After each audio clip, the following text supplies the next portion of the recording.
Salam sukses. Berita kali ini mengulik 3 pasangan calon presiden dan wakil presiden melalui tim hukum masing-masing.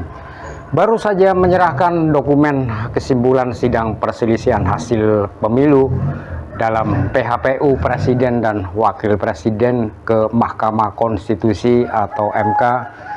Tapi pada hari yang sama, Komisi Pemilihan Umum atau KPU juga sama berbarengan menyerahkan dokumen kesimpulan dalam sidang.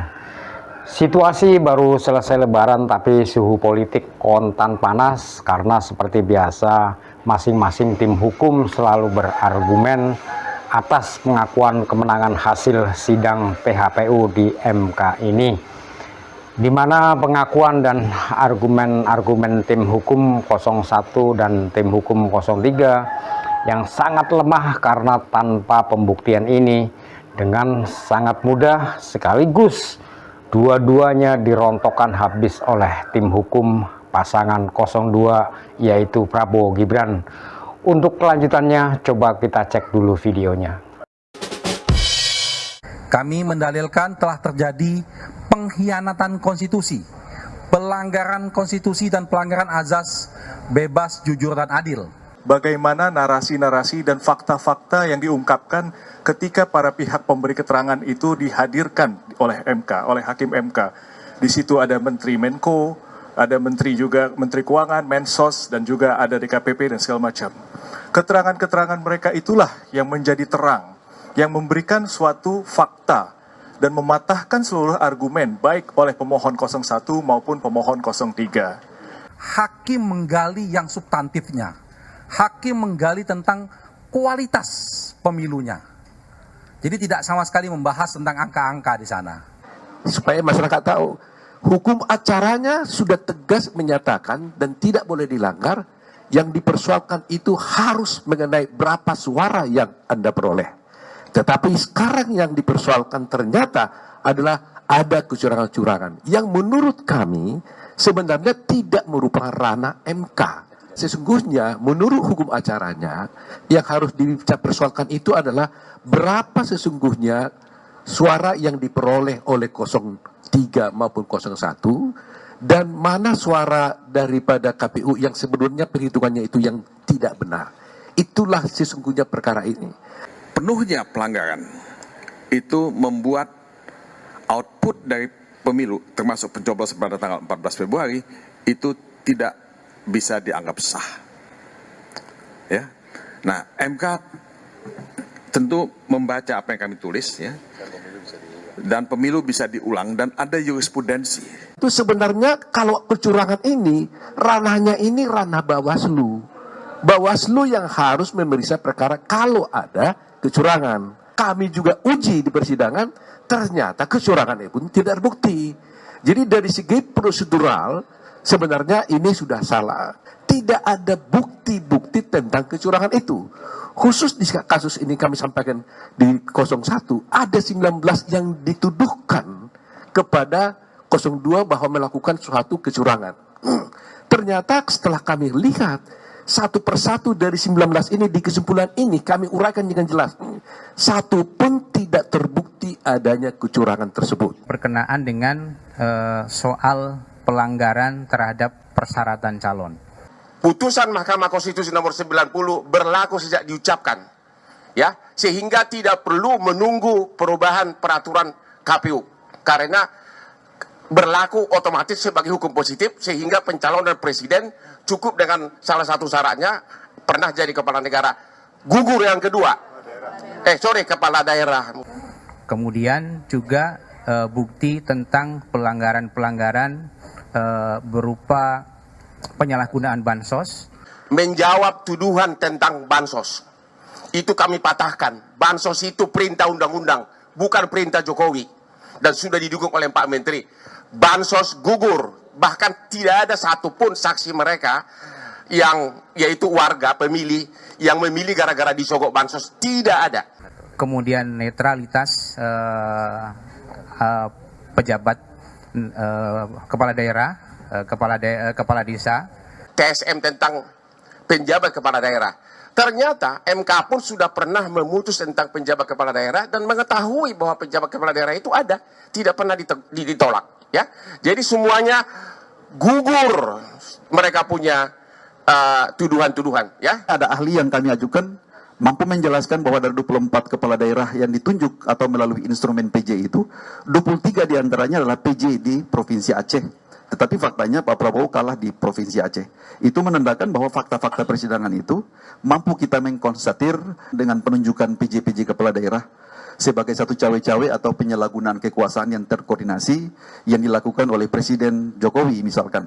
Sebagai salah satu upaya untuk mendongkrak keterpilihan Pak Prabowo. Itu terbantahkan secara faktual dalam persidangan itu. Kemudian juga mengenai yang internet. Ya, IT. Nah, itu semua kami sertakan sebagai bagian yang tidak terpisahkan dari kesimpulan yang kami sampaikan. Di awal perkara ini, semua masyarakat mengatakan kok nggak imbang pengacaranya. Yang hadir ini semua pengacara-pengacara top, yang sudah puluhan tahun berperkara. Yang di sana Repri Harun nggak pernah bersidang. Pengacaranya 0 berapa itu?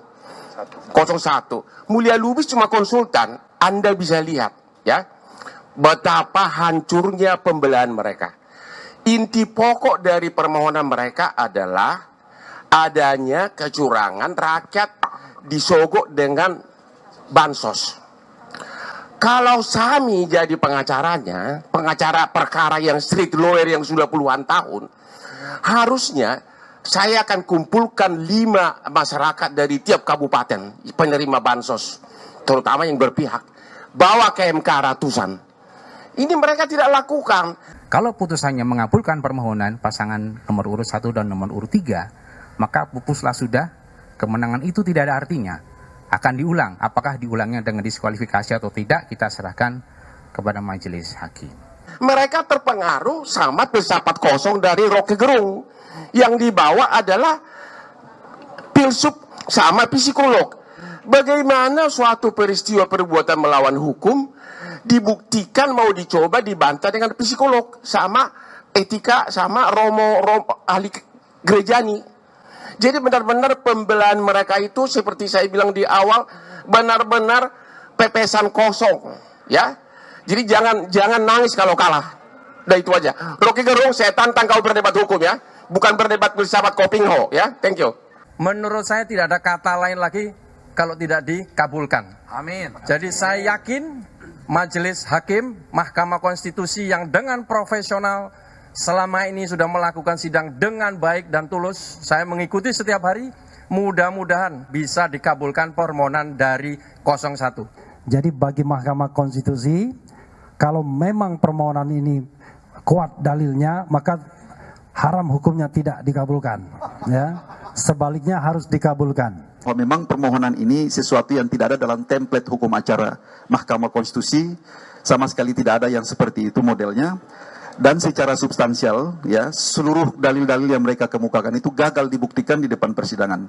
Kenapa kami katakan gagal? Karena memang tidak ada satupun yang mampu membangun satu konstruksi kausalitas atau irisan yang berkaitan dengan peristiwa yang didalilkan dengan apa yang dimohonkan. Itu sama sekali tidak kompatibel dengan apa-apa yang sudah terungkap dalam persidangan. Dan untuk itu kita sama-sama memberikan penguatan, karena ini bukan hanya soal 01, 03, tapi ini untuk Indonesia yang lebih baik. Indonesia tanpa kecurangan dalam pemilihan umumnya. Kita tentu di sini tidak rela kalau kemudian pemimpin-pemimpin yang terpilih itu curang. Jadi bagi Mahkamah Konstitusi, kalau memang permohonan ini kuat dalilnya, maka haram hukumnya tidak dikabulkan. Ya, sebaliknya harus dikabulkan. Mereka mengatakan haruslah Mahkamah Konstitusi berani mengambil suatu keputusan yang substantif, seakan-akan keadilan yang progresif. Nah, tidak mungkin Mahkamah Konstitusi mengambil suatu keadilan substantif berdasarkan suatu hukum acara yang tidak ada. Tapi kalau sudah diatur acaranya seperti ini, hukum acara seperti ini, aturan mainnya seperti ini nggak boleh ditabrak. Karena hukum acara itu adalah hukum yang menegakkan hukum material.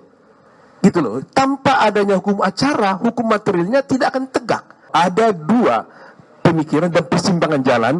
Kami tetap berprinsip kepada hukum positif, hukum yang berlaku, yang sudah diatur dalam Undang-Undang Pemilu. Nah, itulah betapa lemahnya pengakuan dan argumen-argumen dari tim hukum 01 dan tim hukum 03. Saya mencermati bahwa tim hukum 01 dan tim hukum 03 sebenarnya secara tidak langsung sudah nampak seolah-olah mengakui bahwa dalil-dalil yang dipakai, yang diajukan dalam persidangan MK ini sangatlah lemah. Ini tampak pada saat konvers isi dari dialektika yang selama ini dibangun oleh tim hukum 01 dan tim hukum 03 tidak lagi diungkapkan secara antusias seperti pada awal-awal persidangan di MK.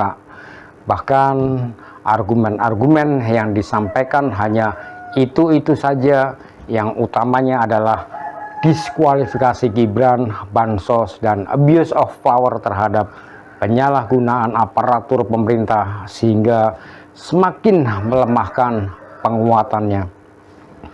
Oleh karena itu, dengan mudahnya tim hukum 02 merontokkan segala macam tuduhan-tuduhan yang selalu digembor-gemborkan oleh tim hukum 01 dan tim hukum 03 atas kecurangan pemilu 2024 ini.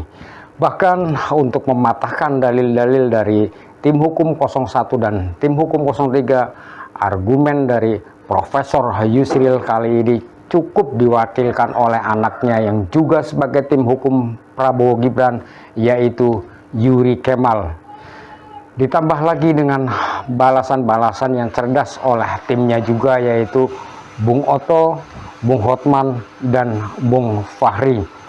Sehingga menjadi semakin lengkap penderitaan tim hukum 01 dan tim hukum 03 karena semua dalil-dalil tanpa buktinya hancur terbantahkan semuanya. Nah, demikianlah ulasan isi video ini. Terima kasih dan salam sukses.